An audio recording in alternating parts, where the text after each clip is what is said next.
Hello बच्चों, welcome to परित्राण classes. आज हम देखने वाले हैं direction cosine and direction angle.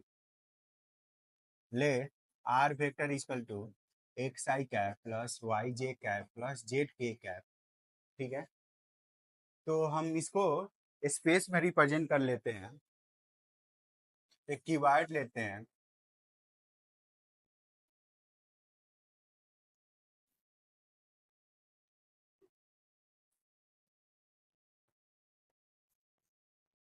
यहाँ पे एक पी पॉइंट है।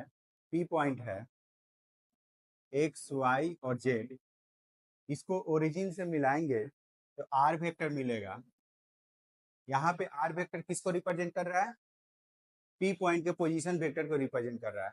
ठीक है, तो यहाँ पे हम क्या करते हैं, इस आर वेक्टर का मॉडुलस ले लेते हैं और इस मॉडुलस ऑफ आर का प्रोजेक्शन निकालते हैं एक्स एक्सिस के लॉन्ग, वाई एक्सिस के लॉन्ग और जेड एक्सिस के लॉन्ग। ओके, तो यहाँ पे ये जो मॉडुलस ऑफ आर है वो एक्स एक्सिस के साथ अल्फा एंगल बना रहा है, तो इसका प्रोजेक्शन एक्स एक्सिस पे क्या होगा?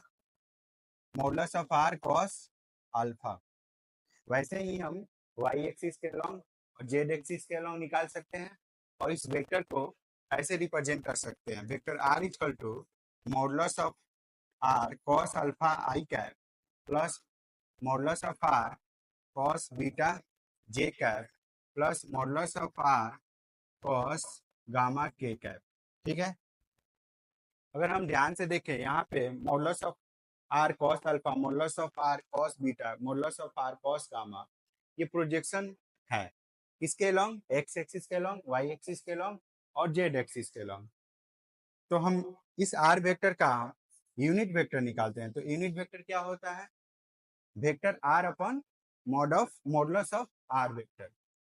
तो अगर हम यहाँ पे निकाले तो हमें क्या मिलेगा? Cos alpha i cap plus cos beta j cap plus cos gamma k cap. ठीक है, तो ये यूनिट वेक्टर में आई जे और के का जो कोफिशिएंट है वो कॉस अल्फा है, कॉस बीटा है, कॉस गामा है, जो डायरेक्शन कोसाइन को रिप्रेजेंट कर रहा है। यहाँ पे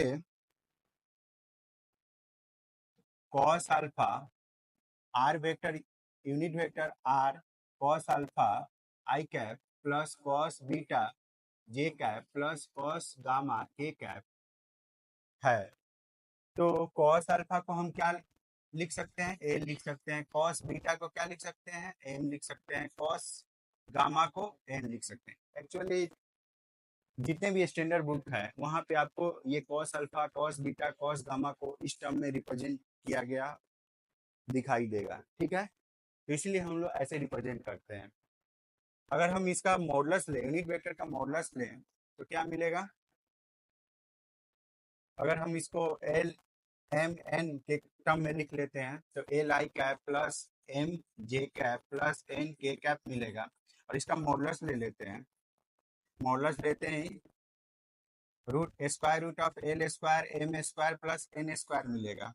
और आपको पता होना चाहिए कि किसी भी यूनिट वेक्टर का मॉडुलस क्या होता है? 1 होता है। तो 1 equal to square root l square plus m square plus n square हो जाएगा। दोनों साइड हम स्क्वायरिंग करेंगे तो हमें क्या रिलेशन मिलेगा? L square plus m square plus n square equal to 1। Okay, अगर हम एल एम एन को cos alpha, cos beta, cos gamma के टर्म में रिप्रेजेंट करें तो रिलेशन क्या मिलेगा हमें?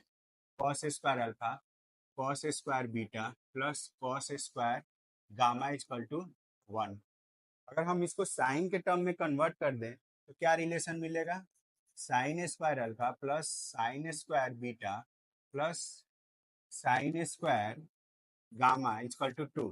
ओके, ये दोनों रिलेशन बहुत इंपॉर्टेंट है, इस पे क्वेश्चन पूछे जाते हैं जेई में, तो आपको ये दोनों रिलेशन याद होने चाहिए। और यहाँ पे अल्फा बीटा और गामा किसको रिप्रेजेंट करता है? Angle between x axis and vector r alpha को रिप्रेजेंट करता है। और बीटा यहाँ पे जो एंगल है वेक्टर आर और वाई एक्सिस के बीच के एंगल को रिप्रेजेंट करता है। और गामा किसको रिप्रेजेंट करता है? Vector r and z axis के बीच के एंगल को रिप्रेजेंट करता है। तो चलिए इस पे एक छोटा सा एग्जांपल कर लेते हैं। आपको वेक्टर गिवन होगा 2i minus 3j plus 4k। तो आपसे पूछा क्या जाएगा, इसका डायरेक्शन कोसाइन बताइए और डायरेक्शन एंगल बताइए। तो आप इस क्वेश्चन को कैसे करिएगा, सबसे पहले इस वेक्टर का यूनिट वेक्टर आपको निकालना होगा।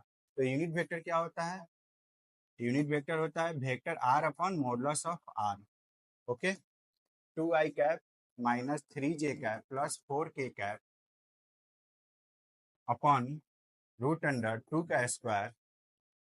माइनस 3 प्लस 4 और इसको सॉल्व करेंगे तो हमें कॉस अल्फा, कॉस बीटा और कॉस गामा का वैल्यू निकलेगा और इन्वर्स लगा के हम अल्फा, बीटा और गामा का वैल्यू निकाल सकते हैं।